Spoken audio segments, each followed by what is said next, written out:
Mayong adlaw, brothers and sisters of Christ.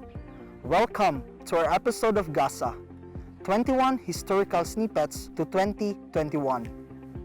In every religious architecture, we see different artistic imageries using religious inspirations.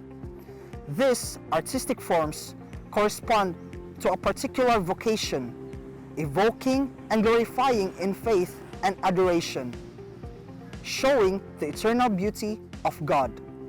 These are what we call sacred art.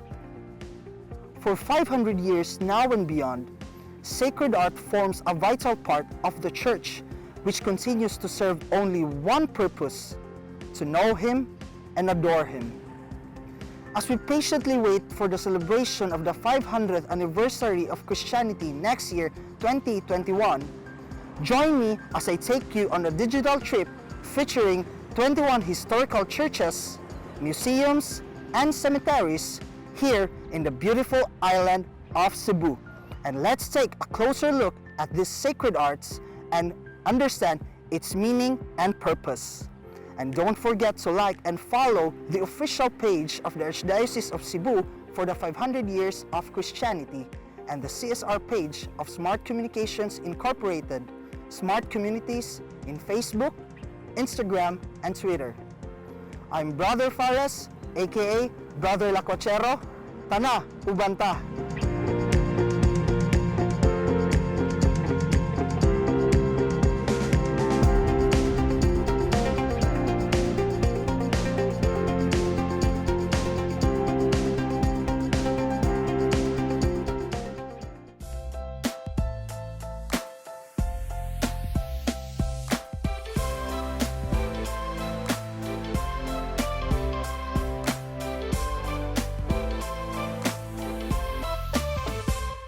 Tana, ubanta! When you think of Bantayan Island, we imagine its fine white sand beaches and clear waters, a perfect destination for summer escapades. Bountiful seas and people of strong faith define the beautiful island of Bantayan. Many Bantayan residents rely on coastal and marine resources for their livelihood. But did you know that the village itself has a history as rich as its marine resources? For Catholics, Holy Week is a commemoration of the Passion, Death, and Resurrection of Christ. In the Philippines, among the practices commonly observed during Lent are fasting and abstinence from meat products. While the whole Philippines is fasting during Lent season, it was believed to be a week of feast and celebration for Bantayanos. During Holy Week, villagers, even today, give priority to observing traditional rites and thus are unable to fish. Many believe that this is to also give them time for the sea to rest. Without fish, villagers are compelled to eat the available alternative: meat. In consideration of their peculiar situation, Bantayanos were granted a papal dispensation 176 years ago, exempting them from fasting and abstinence. However, Father Joselito Danao, a former parish priest, pointed out in a local newspaper that the indult has long expired. Another interesting historical fact is the community is said to be the first parish established in the Visayas Mindanao in 1580. It is known today as Saints Peter and Paul Parish. Tourists from all over the world make sure to stop by here when they visit Bantayan Island. The present stone church was built by Father Del Rosario way back in 1839 and completed in 1863. The church is distinguished by its thick walls, likely the thickest in Cebu, with rich and distinct embellishments. The walls are of mamposteria, about 3 yards in thickness with only one nave with tiled roof. It measures in the interior about 72 yards high and 21 at the frontispiece up to the ridge of the roof. If you look closely, the walls are richly embellished with relief of glorious heavenly beings inside and outside, consisting of angels and saints, making the church a preview of kingdom to come in stone. Several decades ago, frequent Moro raids mark Bantayan's history. The pirate raids prompted the Spanish government to relocate Bantayan residents to the mainland, which was easier to defend and had mountains to hide in time of danger. However, Bantayanos refused to abandon the island. The Moro raid, according to historical accounts, left the church and the community in ashes.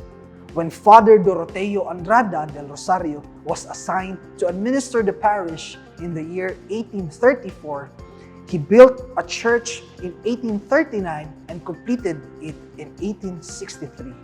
That could also serve as house of worship and refuge. Thus, the very thick walls provided stability and served as a fortress where islanders can take refuge during pirate raids.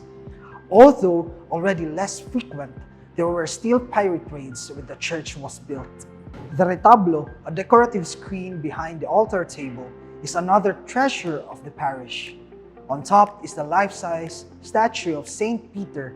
In it are images of La Virgen del Santísimo Rosario, San Jose with the child Jesus, San Damaso, and San Roque. Another trending feature of its Saints Peter and Paul Church is its ceiling. This has become popular in social media as tourists and returning residents post photos of the church's ceiling in their respective accounts.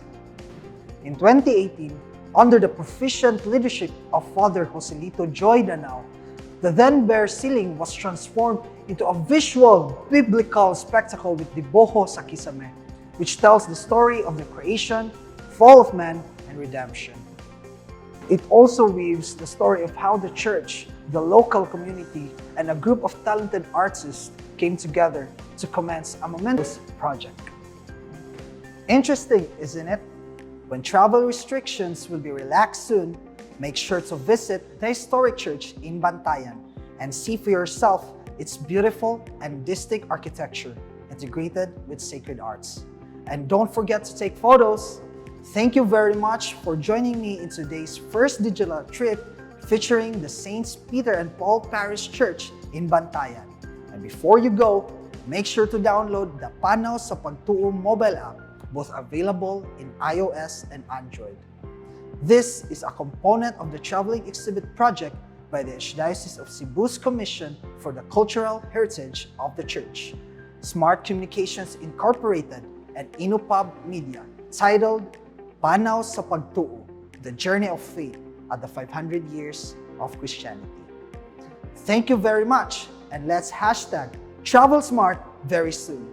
Next time, uban gihapon ta ha!